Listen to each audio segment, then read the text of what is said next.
Tanggal 18 September 2020, Rektor IPB Arif Satria melakukan tes swab atas inisiatif sendiri dan hasilnya Arif Satria dinyatakan positif terjangkit virus corona atau COVID-19. Meski dinyatakan positif, saat itu dirinya dalam kondisi fisik yang baik. Secepatnya pula Arif mendapatkan perawatan medis ketika itu. Ada hal yang menarik. Segera setelah hasil tes swab keluar, Arif Satria mengumumkan kepada publik tentang kondisi kesehatannya melalui rilis yang disampaikan secara resmi oleh pihak Rektorat IPB. Pengumuman tersebut selain untuk mengambil langkah antisipasi pada internal Sivitas Akademika IPB di dalam menjalankan aktivitasnya dengan lebih memperketat protokol kesehatan sekaligus sebagai langkah tracing kepada orang-orang yang telah kontak langsung dengan dirinya dalam waktu berdekatan. Pemirsa, kesadaran untuk mematuhi protokol kesehatan ketika dunia dilanda pandemi COVID-19 saat ini adalah hal yang tidak bisa ditawar lagi. Ketidakdisiplinan pada prokes selain membahayakan dirinya sendiri, juga membahayakan keselamatan orang lain. Obrolan podcast kali ini akan diisi oleh penyintas COVID-19 yang akan membagikan pengalamannya. Keluhan apa yang dirasakan, bagaimana perasaan yang timbul, bagaimana menghadapi isolasi dan berbagai pengalaman lainnya, serta tentunya kiat-kiat agar bisa segera fit kembali. Simak obrolan berikut sampai selesai bersama saya, Peki, kutunggu di pojok asem.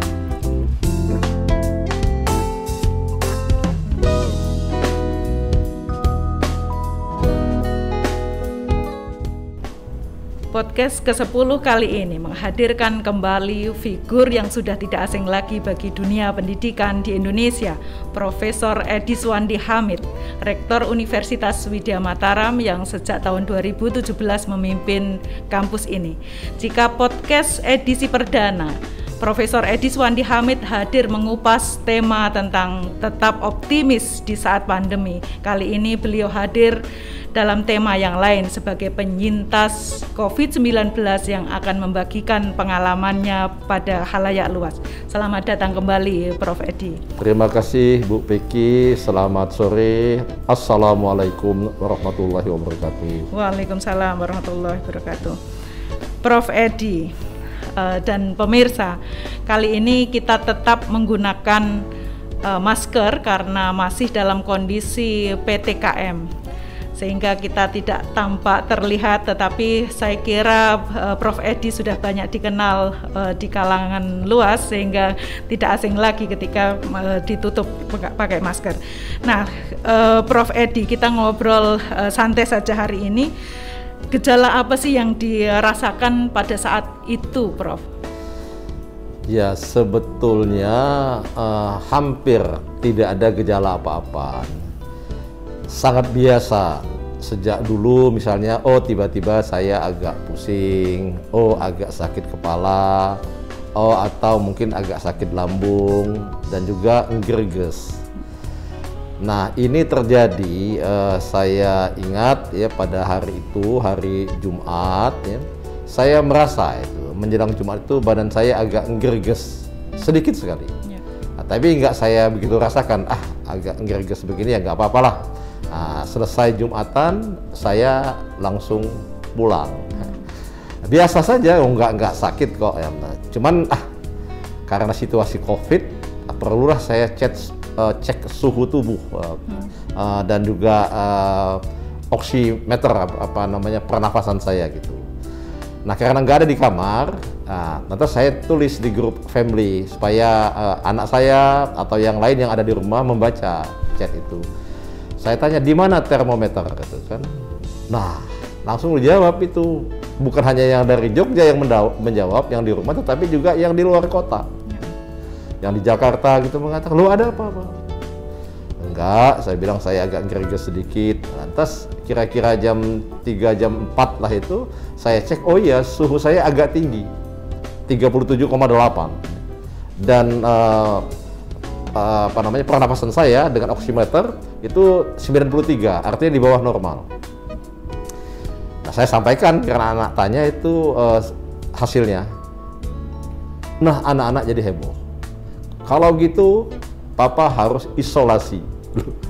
Saya gregesnya sudah hilang kok harus isolasi. Tapi kan saya melihat anak-anak itu kan niatnya baik lah gitu ya. Ya oke, saya akan isolasi. Sehingga sejak malam itu saya berpisah dengan istri.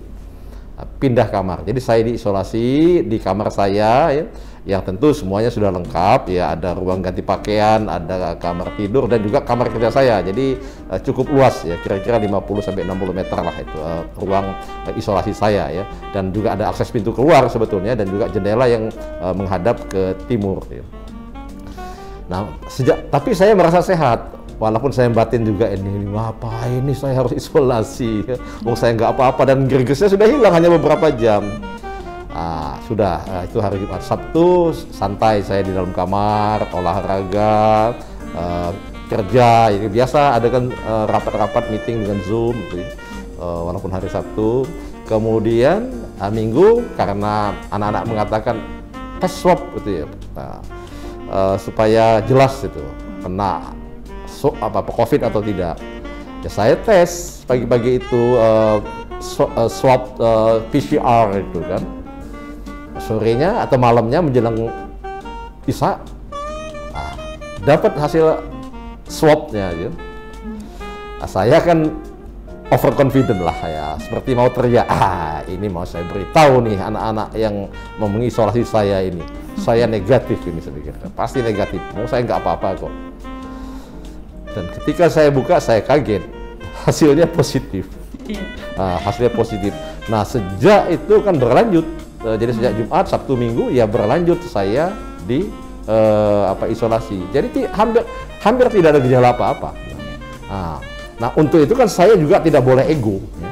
Tidak boleh memikirkan diri saya sendiri. Hati-hati, prudent ya, tetapi saya juga tidak boleh ego.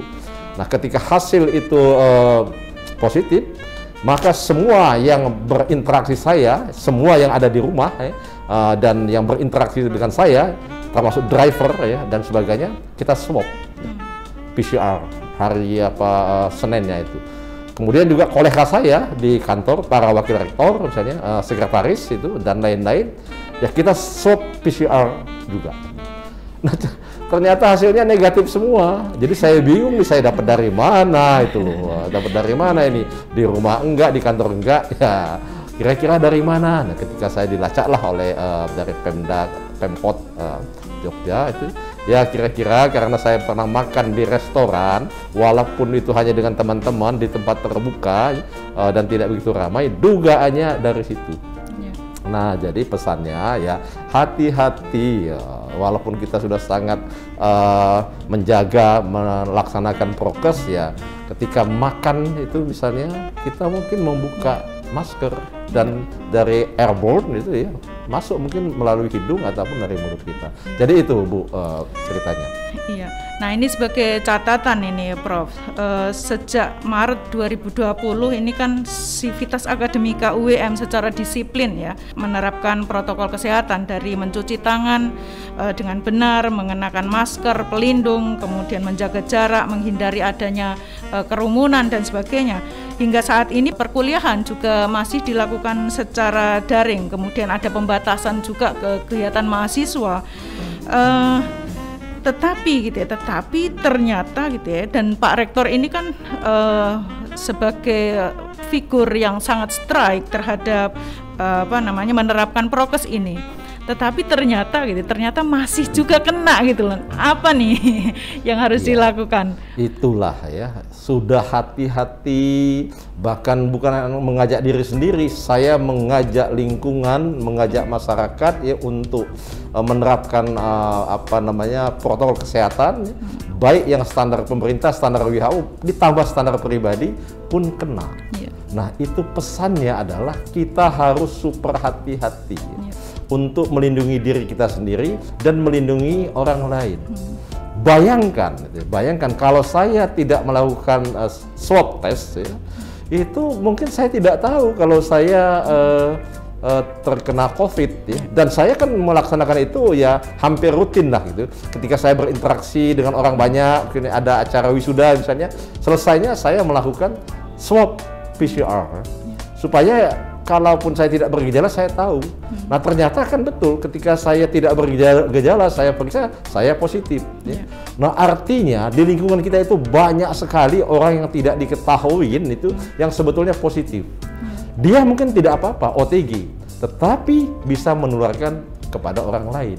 Nah, oleh karena itulah prokes itu ya harus tetap dilanjutkan ya, sampai semuanya nanti menjadi jelas bahwasanya COVID ini sudah bisa teratasi, kita semua sudah divaksin dan sebagainya. Jadi jangan coba-coba itu melanggar prokes ya, termasuk juga itu melanggar ya kebijakan-kebijakan pemerintah yang sebetulnya juga itu sesuai dengan standar WHO. Nah, seperti di kampus ini, kita ikutin standar dari pemerintah. Oh, kita harus belajar daring. Oh, tidak boleh ada kegiatan ekstrakurikuler, kita stop. Oh, tidak boleh ada kerumunan, meeting kita Zoom. Nah, itu pun juga masih ada yang terkena kan? Ya karena apa? Ya kita kan misalnya keluar sedikit di ruang seperti ini, kita nggak tahu di udara ini misalnya ada virus COVID-19 itu. Nah, secara tak sadar entah masuk lewat mata kita, kalau kita nggak pakai kacamata, tidak pakai masker misalnya itu sesaat, nah itu akan sangat membahayakan. Nah, oleh karena itulah tetaplah super hati-hati gitu, untuk melindungi diri kita sendiri, keluarga kita, dan juga orang yang berinteraksi dengan kita.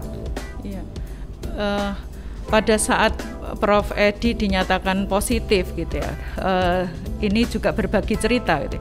Saya yakin ada salah satu keluarga atau kolega di rektorat terutama gitu ya. Saya kira ada yang kena juga gitu ya. Kalau saya berbagi cerita, pada saat itu hari Jumat saya wawancara juga dengan Kepala Dinas Kesehatan gitu ya, yang beliau menceritakan tentang sudah keliling di rumah sakit di DIY dan sangat rentan ketika bertemu dengan pihak lain gitu ya. Pada saat itu pun saya merasakan ada gejala yang persis dengan COVID gitu ya. Panas, diare, pusing, dan muntah juga gitu ya. Saya yakin saya positif. Ternyata pada saat saya di swab ternyata negatif. Nah, pertanyaan saya, Prof, perasaannya bagaimana nih ketika keluarga di rumah negatif, di kolega di kampus negatif semua, ternyata Prof. Edi positif sendiri, gimana nih perasaannya? Nah itu, karena saya pada waktu itu sehat ya, sempat merasa saya ini salah hasil swab testnya itu. Nah untungnya kan saya juga ketika positif itu banyak berkomunikasi lah dengan teman-teman saya yang dokter ya, termasuk dengan ketua ID DIY ya saat ini Pak Dr. Joko ya, saya dengan Prof. Rusdi Lamsudin itu yang ahli saraf, dan juga saya berkonsultasi dengan dokter yang merawat saya di Jogja International Hospital, tentu melalui WhatsApp ya, kita konsultasi lewat menggunakan perangkat IT gitu ya. Nah ya sehingga saya merasa ya sudahlah ya, saya harus merasa itu betul saya positif, karena itu saya harus berdisiplin melakukan isolasi. Karena saya juga sudah berkonsultasi, karena tidak ada gejala ya, dan kita tahu juga kan rumah sakit juga penuh gitu ya. Walaupun saya punya dapat fasilitas untuk ke mondok di rumah sakit, itu saya memilih untuk melaksanakan isolasi mandiri ya, dengan segala konsekuensinya ya. Karena ya saya ya sehat, tetapi harus berada di dalam kamar terus ya. Dan saya melakukan itu totalnya ya, saya tidak bersama istri ya di kamar itu 40 hari. 40 dan itu hari. Yang pertama untuk berpisah dengan ibu ya Pak? Rasanya ini yang paling panjang ya, sejak saya menikah, kecuali pada saat saya sekolah ya di luar negeri. Di luar itu nggak ada saya berpisah sampai 40 hari. Setelah menjalani sebagai isoman nih Prof, kiat-kiat apa ketika menjalani isolasi mandiri ini? Iya. Seperti yang saya katakan tadi ya, yang pertama kita harus disiplin. Baca berbagai pedoman-pedoman itu yang diterbitkan oleh banyak pihak ya, termasuk dari ID, pemerintah, dan berbagai juga LSM, bagaimana melaksanakan isolasi mandiri secara baik gitu ya. Nah artinya ya betul-betul kita tidak berinteraksi dengan siapapun di rumah ya. Nah itu yang pertama. Yang kedua, walaupun kita terkena COVID, jangan stres, jangan stres. Jadi tetap rileks saja, biasa saja lah ya. Sehingga apa? Ketika dalam suasana isolasi itu saya bekerja normal. Saya anggap saya kalau jam bekerja seolah-olah saya di kantor. Maka pada waktu saya diisolasi itu saya bisa rapat 4-5 kali sehari dengan Zoom ya. Nah, karena kadang-kadang saya rapat dari pagi sampai malam ya. Nah, karena saya OTG saya kira nggak ada masalah, kecuali kalau yang parah betul kan nggak boleh itu mikir banyak-banyak. Jadi relax, jangan bebani pikiran. Wah ini COVID nih, ini ajal saya sudah dekat nih, itu ya kita siap saja lah ya. Tapi jangan dibebani pikiran dengan masalah-masalah yang membuat kita menjadi stres. Nah itu saya bisa itu santai seperti itu. Dan juga olahraga, jangan dilupakan. Nah saya setiap hari itu olahraga 2 kali. Pagi dan sore, olahraga ringan saja lah ya. Oh saya lari-lari di ruangan itu kan, kemudian saya main pegas dan sebagainya itu ya, sampai saya berkeringat. Pagi sore saya lakukan itu secara rutin ya. Tentu saja juga ya karena saya akan berkonsultasi dengan dokter ya, itu saya minum vitamin-vitamin yang disarankan ya. Karena kan obatnya belum ada. Nah, dan juga walaupun saya sudah mencoba untuk menutup tidak menginfokan secara terbuka ya, tetap tahu juga kan beberapa teman itu saya terkena COVID-19 sehingga menyarankan ini itu dan di grup itu juga banyak sekali ya. Kalau kita baca itu bingung kita mau minum vitamin yang mana, obat yang mana. Nah saya pilih salah satu saja yang kita yakini, dan kebetulan saya mendapat kiriman dari pimpinan wilayah Muhammadiyah di Jawa Timur yang isinya itu adalah multivitamin dari sari buah. Itu saja yang saya minum di samping vitamin yang dari dokter ya. Nah, itu saya kira harus kita lakukan itu. Kemudian jangan lupa juga ya, makan tidur cukup. Nah, makan tidur cukup dan ya itu kan ikhtiar. Nah, setelah itu kita tawakal tuh Allah, kita berdoa kepada Allah, dan ya selama di isolasi ya kita perbanyaklah ibadah ya. Tentu sholat, baca Al-Quran, dan sebagainya ya untuk memohon kesembuhan. Nah, dengan cara itu Alhamdulillah, tentu dengan dukungan keluarga, dengan dukungan teman-teman, ya saya bisa melewatkan ya. Kira-kira 2 minggu kemudian atau 16 hari itu saya swab test lagi ya, saya sudah negatif. Nah pada saat itu Prof, ada enggak perasaan takut gitu? Takut karena kan virus ini mengerikan gitu ya, perasaan takut misalnya takut mati gitu ya. Ya, itu manusiawi lah ya, itu manusiawi. Itu ada juga terbesit seperti itu. Ini sudah dekat nih waktu saya nih ya. Tetapi itu saya buang jauh-jauh. Saya buang jauh-jauh. Saya mengatakan, makanya saya kan mencoba untuk tidak terbebani oleh pikiran seperti itu. Walaupun kalau baca WhatsApp yang ngeri juga gitu kan. Saya kan baca WhatsApp seperti biasa, berkomunikasi seperti biasa ya, paling saya kurangin sedikit lah gitu ya. Tapi saya tetap karena saya ingin menunjukkan diri saya sehat. Beberapa teman pada waktu meeting dan sebagainya misalnya itu mengatakan itu, Pak Edi gimana kabarnya? Sudah sehat kan? Loh saya nggak sakit kok, saya bilang. Itu kan bagian dari upaya saya untuk membangun spirit bahwasanya saya akan segera sembuh gitu ya. Tapi tadi kita disiplin betul gitu. Nah, jadi bayangkan ya, selama saya diisolasi saya mengerjakan sesuatu yang hampir tidak pernah saya kerjakan. Iya, kabarnya menghatamkan Al-Quran berapa kali nih, Bro? Nggak usah saya sebut lah itu ya, karena itu kan sudah rutin lah ya, tidak COVID pun juga kita lakukan lah ya. Itu tapi ngomong-ngomong selama COVID khatam berapa juz nih ya, Bro? Nggak boleh disebut lah, tapi yang jelas khatam gitu ya, karena itu sebelumnya juga itu selalu saya baca, ya walaupun saya tidak positif COVID gitu ya, bisa sebulan 2 kali gitu ya, atau 2 bulan 3 kali itu rutin lah. Iya, nah ini Prof, perasaan saya kira semua orang gitu ya, banyak yang paranoid gitu ya dengan kondisi ini gitu ya. dikit-dikit merasa seperti gejala yang dirasakan seperti COVID gitu ya. Padahal misalnya yang saya rasakan kemarin rasanya kayak COVID gitu ya, tetapi enggak ternyata gitu ya. Nah, kiatnya untuk supaya hilang perasaan paranoid seperti ini gimana nih, Prof? Tapi itu saya kira nggak apa-apalah dalam sebagai bentuk kehati-hatian kita. Iya.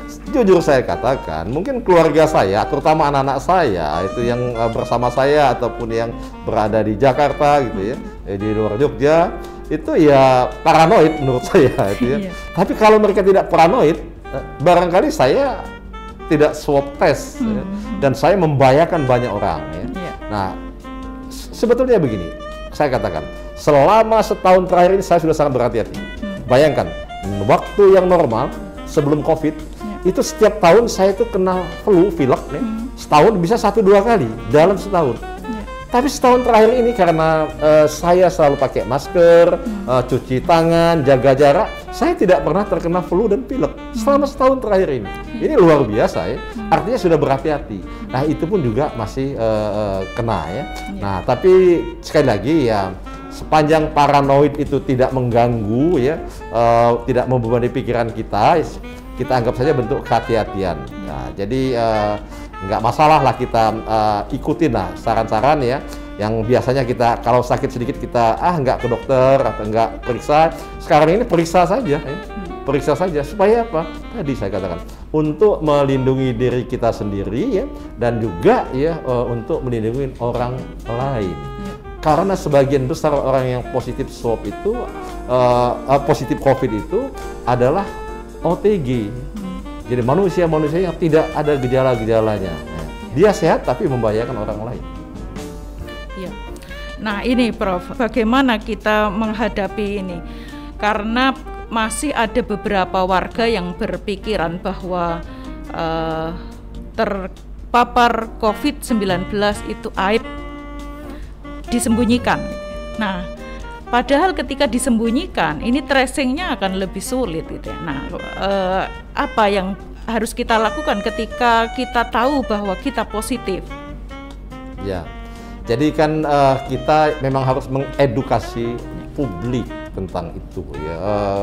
Memang tidak mudah, tetapi harus kita lakukan ya, supaya mereka ya tidak mengucilkan nih orang yang positif COVID ya. Karena kalau dikucilkan, akhirnya orang tidak mau mendeklarasikan dia COVID, dan itu justru membahayakan lingkungannya. Nah, karena itu ya saya kira ya kita ya, misalnya lembaga perguruan tinggi ya harus mengedukasi semuanya tentang ini. Makanya kan saya juga sering menyerukan tentang itu, dan tentu menunjukkan kehati-hatian karena ini belum jelas ya. Kedokteran juga kan masih meraba-raba tentang COVID-19 ini. Misalnya saya sebagai penyintas gitu ya.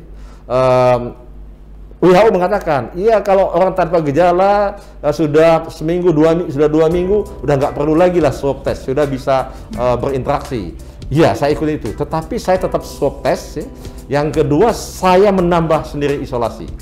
Itu sebagai bentuk kehati-hatian saya, ya, supaya saya tidak membahayakan orang lain. Jadi saya kira itu kan tanggung jawab kita ya sebagai penyintas kepada publik. Nah, tetapi publik pun juga itu ya kita harapkan ya tidak mengucilkan. Ya. Karena mengucilkan tadi seperti saya katakan sebelumnya justru membahayakan. Karena orang tidak mau mendeklarasikan dirinya sebagai penyintas atau alumni COVID-19 gitu kan itu. Dan saya melihat sudah ada perubahan di masyarakat. Dulu kan kita lihat itu wah kalau dikubur, dimakamkan itu wah ada yang menolak dan sebagainya gitu kan. Sekarang kelihatannya sudah biasa. Nah, kita lihat misalnya di Jogja wah hampir semua kecamatan sudah ada. Ya biasa saja. Artinya orang bisa menerima dan berhati-hati gitu ya. Iya. Dan untuk lembaga ini Prof, kadang-kadang ada yang merasa bahwa ketika lembaga, terutama perguruan tinggi lah ya, atau lembaga pendidikan gitu ya, ketika ada salah satu atau beberapa orang yang terpapar COVID, mereka tidak mau mendeklarasikan karena takut menjadi klaster dan itu berpengaruh terhadap promosinya misalnya. Nah, apa kiatnya yang harus dilakukan? Itu yang salah. Itu yang salah. Tetap saja kita harus mendeklarasikan. Ya. Ini ada satu cerita. di Jakarta ya, sahabat anak saya. Dan dia kebetulan dia punya apa namanya itu semacam restoran lah ya, kuliner yang melayani delivery itu. Ternyata ada karyawannya beberapa orang itu terkena COVID. Nah, ini restoran ini secara rutin itu swab, PCR kan, wah itu biaya puluhan juta setiap minggu. Tapi dia lakukan. Ketika diketahui ada, dia deklarasikan, dia umumkan. Kami terkena COVID ada sekian orang dan kami sudah melakukan isolasi ya, dan tidak menyuruh dia masuk kerja ya. Tapi kami tetap beroperasi dengan karyawan yang sehat. Ternyata dengan deklarasi itu tidak membuat pelanggannya berkurang. Karena orang percaya, karena dia rutin untuk men-swab PCR dari karyawannya. Artinya ada kehati-hatian. Jadi akuntabilitasnya kepada publik itu ya berbuah. Adanya kepercayaan publik terhadap restoran atau kuliner itu gitu ya. Nah, kampus pun juga begitu. Jadi sangat naif ya. Kampus sebagai lembaga edukasi, lembaga untuk mencerahkan dan mendidik masyarakat misalnya menyembunyikan misalnya ya, karena takut mahasiswanya berkurang gitu ya. Kalau ada misalnya yang terkena COVID ataupun dia menjadi klaster dari COVID-19 ini. Jadi kita harus terbuka. Saya misalnya kalau ada di UWM ini ya kita umumkan ya. Nah, alhamdulillah kan kita seperti saya kan tidak perlu saya tutupin ya. Alhamdulillah kan kita sangat minimal itu yang terkena COVID-19 ya. Karena sejak awal COVID ini bulan Maret ya kita mengikuti semua kebijakan-kebijakan pemerintah ya. Bahkan sebelum pemerintah meminta kita melaksanakan pembelajaran daring dan sebagainya, work from home dan sebagainya, kita sudah mulai lebih dulu gitu ya. Nah, ya. Sehingga bisa diredusir lah dampak dari COVID-19 ini ya. Baik Pak Rektor, karena podcast ini juga kita menyajikan sesuatu hal yang di luar yang biasanya gitu ya. Di belakang saya ada ini menurut Pak Rektor ini lukisan atau apa nih Pak Rektor? Tadinya saya melihat ini seperti apa ya, ya lukisan iya, tetapi seperti motif batik gitu ya, seperti motif batik ya, menarik sekali gitu ya, pewarnaannya dan sebagainya itu layak ya, untuk menjadi motif batik. Padahal ini bukan lukisan Pak Rektor, ini adalah poster gitu ya, poster yang dia modelnya adalah transfer paper yang dilakukan secara manual yang kemarin malam dikerjakan selama 2 jam di sini dengan manual menghapusnya dengan spons yang dibasahi dengan air ditempelkan, dan ini tidak merusak tembok karena senimannya tahu bahwa ini adalah cagar budaya yang tidak boleh dirusak, dan ini nanti akan dibersihkan dengan menggunakan spons yang dibasahi dengan air. Karya yang tersaji ini judulnya adalah Terima Kasih Medsos. Dia karya poster yang bentuknya satir dari seniman poster namanya Dokter Hewan Erwin Duta Rustaman. Dia seorang dokter hewan yang menyeberang Pak Rektor. Karya digital printing dalam medium kertas berukuran A1. Diaplikasikan Erwin langsung pada dinding studio kanal Kutunggu di Pojok Ngasem ini dengan menggunakan transfer paper. Pada awalnya poster ini ditulis di atas panel kayu atau di tembok. Pada saat itu di Yunani dan Italia, sejarah poster tidak lepas dari revolusi besar pengembangan teknik percetakan yang memungkinkan untuk produksi massal dan murah dengan teknik litografi yang diciptakan pada tahun 1796 oleh Schneefelder. Alois dari Jerman. Nah, pada tahun 1900-an poster bergaya satir ini ada kritikan dan diperkenalkan oleh kaum hippie.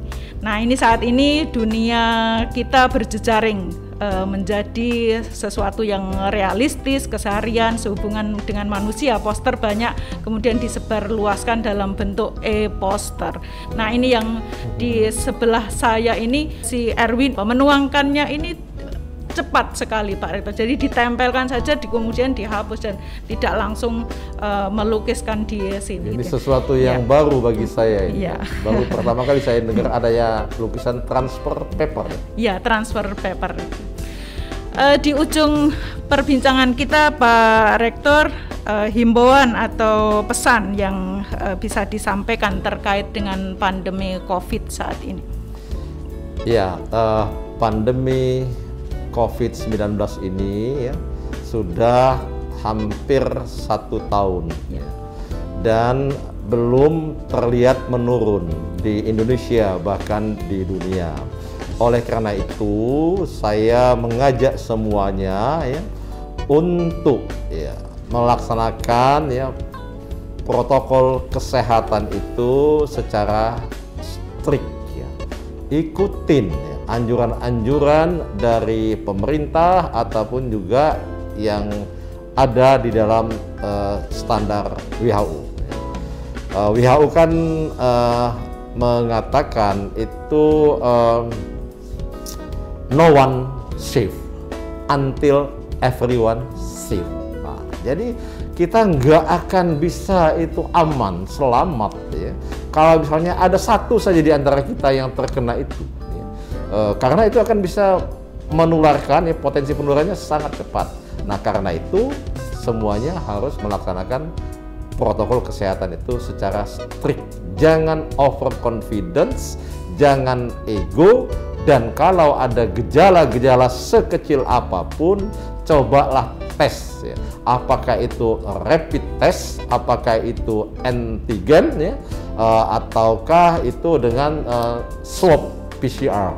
Dan di rumah saya sarankan juga kita punya termometer dan juga oximeter. Nah, jadi itu saya kira pesan saya, dan jangan lupa juga ya kalau kita sudah positif ya jika memungkinkan ya lakukanlah tes darah ya, dan juga CT scan ya, tes toraks dan sebagainya. Nah, yang itu saya lakukan, ya, dan alhamdulillah kan 2 hari setelah saya kena, saya periksa darah saya ya untuk melihat berbagai dampaknya ya, kemudian juga CT scan ya, sehingga saya yakin ternyata tidak ada pneumonia, toraksnya juga bagus ya, sehingga yang diperlukan tadi isolasi ya, dan betul-betul berdisiplin. Nah, jangan sampai nanti sudah isolasi stres terus ya. Nanti matinya karena stres bukan karena COVID gitu. Saya kira itu Bu Peggy ya. Terima kasih atas kesempatan yang kedua kali diberikan kepada saya. Saya ajak semuanya, mari kita berhati-hati ya, agar kita tidak menjadi korban COVID-19 ini yang telah membuat kita, saya sendiri paling tidak sekarang ini, sejak hampir setahun ini, setiap hari membaca Inna lillahi wa inna ilaihi roji'un. Apakah itu teman saya, sahabat teman saya, keluarga, kolega, dan sebagainya. Setiap hari. Jadi berhati-hatilah. Selain pemberlakuan protokol kesehatan, berbagai program dari pemerintah, semisal pemberlakuan pembatasan kegiatan masyarakat, vaksinasi yang terus berjalan, berbagi pengalaman oleh penyintas COVID-19, menjadi bagian edukasi kepada masyarakat bahwa dengan disiplin COVID-19 bisa disembuhkan, sembari menunggu vaksinasi terlaksana secara menyeluruh. Keterbukaan penyintas COVID-19 juga menjadi pintu masuk bagi tracing untuk upaya memutus mata rantai penyebaran virus corona, sekaligus antisipasi lebih awal penanganan bagi orang terpapar virus corona maupun bagi orang dalam pantauan atau ODP atau suspek. Disiplin dari diri sendiri menjadi tidak cukup, harus ada pemahaman, rentangan tangan, dan kesadaran bersama. Jangan terserah dan jangan pula menyerah. Jika video ini bermanfaat, kabarkan kepada yang lain. Silahkan subscribe, komentar, berikan masukan, saran, ataupun kritik bila perlu. Tetap jaga kesehatan, jaga kebugaran, patuhi protokol kesehatan dengan semestinya. Dan jangan lupa kutunggu di pojok ngasem.